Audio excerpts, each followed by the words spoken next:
Hello, beautiful people. This is our update on how the frozen embryo transfer went. So we received a call a few days ago, and we haven't made the video for obvious reasons because I just didn't want to make it. But the frozen embryo transfer failed. So now what? Now we have to just do it all over again, I guess. And it's frustrating because, you know, we really did think it could work, and obviously it could have worked, but it didn't. And unfortunately that happens, and sometimes it doesn't take. So doctor said it's nothing I did, nothing I ate, nothing that if I didn't walk too much or walk not enough or whatnot. So that's a good thing, because that, you know, as the person that carries, you know, you put a lot of pressure on yourself to, you know, make sure that everything goes perfectly, and obviously it didn't. The transfer went well. The transfer actually went really well. Everything that day went perfectly. So during the 2-week wait, we really did think that, you know, I had cramping, so we thought like, okay, implantation cramping and all this stuff, but it didn't take.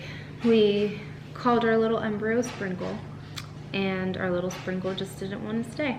So we are now going to do some testing. So I spoke to my doctor yesterday, and he wants me to undergo some diagnostic testing. So what's that gonna look like? Essentially, I'm going to do a mock transfer. So I'm going to do everything like I would transfer, everything like I was about to have a transfer, really. And then the day that they would do the transfer, they're going to do a biopsy. So I'm having the Emma, Alice, and the ERA testing done. And then that's just kind of where we are right now. And we'll see what the results show, and then from there, hopefully next month, then we can transfer. But right now, we're trying to see if, you know, if it was a fluke, because the embryo was a beautiful 4AB embryo, and so we really did think that it was gonna work out, and it didn't. So yeah, so we're gonna see, like, was it a fluke? Was it that the embryo just didn't stick, or was it because my body had something that wasn't allowing the embryo to stick? So that's kind of where we are right now, and we will keep you updated. We're gonna take you on this journey with us, and hopefully sooner than later we'll have a little baby. Yep. Anything you want to add? I think all I have to say is, you know, we went into it really optimistic, or at least I was. I was extremely optimistic. Every fear that she had, I'm like, you're fine. We're fine. There's a little Sprinkle in there. So, I mean, I was so confident that it was gonna happen that I kind of begged her to test on the 4th day, and it was negative.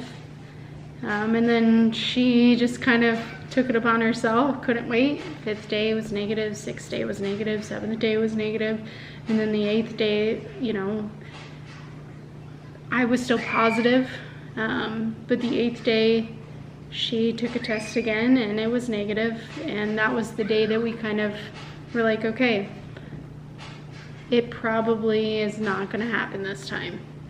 Yeah. So getting that phone call from the doctor, we had already kind of prepared ourselves. I still had a tiny bit of hope, but you know, it is what it is, and we move on from it, and we have 3 more tries. Yeah. So I think, you know, we're in different Facebook groups and stuff like that, so we we've read stories about, you know, women who tested negative all the way up to beta day. So Jade was extremely optimistic, and at the end of the day, so was I kept on testing because I had hope that, sorry, our neighbors are playing and they're very loud. That's gross. I was waiting for you to hurry up so we could skip. So I was optimistic. I, you know, continued to test just in case, and not everybody tests, and testing is completely up to you and what you feel comfortable doing. But after testing the first day, I felt like I kind of had to because it was negative. So I'm like, well, now I need to make sure it's gonna be positive. It's stupid logic, but that's just what made sense to me at the time. So I kept on testing, hoping that I would see something, and it just never happened. It definitely was, at least I definitely think for us, on day 8 when it was negative, I kept on, you know, people test twice a day, 3 times a day. I stopped testing twice a day. I would just test once at night, and I would give 24 hours. So I'd say, okay, it's been 24 hours. The line would be here by now, and then it wasn't. So I'd try again, and it still wasn't. So by day 8, when it was negative, I think we both knew. We're just like, all right, it's not it. We continued to take our medicine, and we were still, you know, positive in the sense that we wanted to stay being positive and not think negatively, but we kind of both already knew that on day 8 that it didn't stick. But my body was still having weird cramps and stuff like that, so we were just, at least I was really confused. But we were still expecting that negative. So when we did get the call, it was pretty much just confirmed.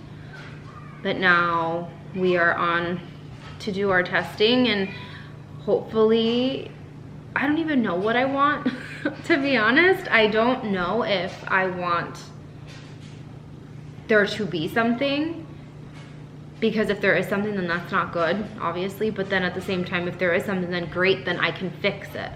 So we're really new at this, and we're really starting out, but we're hoping that whatever this testing cycle, this whole mock cycle, this whole thing will actually bring good information, whatever it may be, and hopefully we can transfer next cycle after that. Yep. Well, anyways, that was a long update, but we will keep you with us in our journey, and hopefully you guys stick with us, and soon enough, hopefully we'll have our little pumpkin with us, or little nugget, or whatever. It's gonna be a summer baby. It's not gonna be a pumpkin. It's gonna Maybe be a little zucchini. Peach. I like that. Our little peach. Baby peach. Oh, just gonna be cute. All right, guys. See you later. Bye. Bye.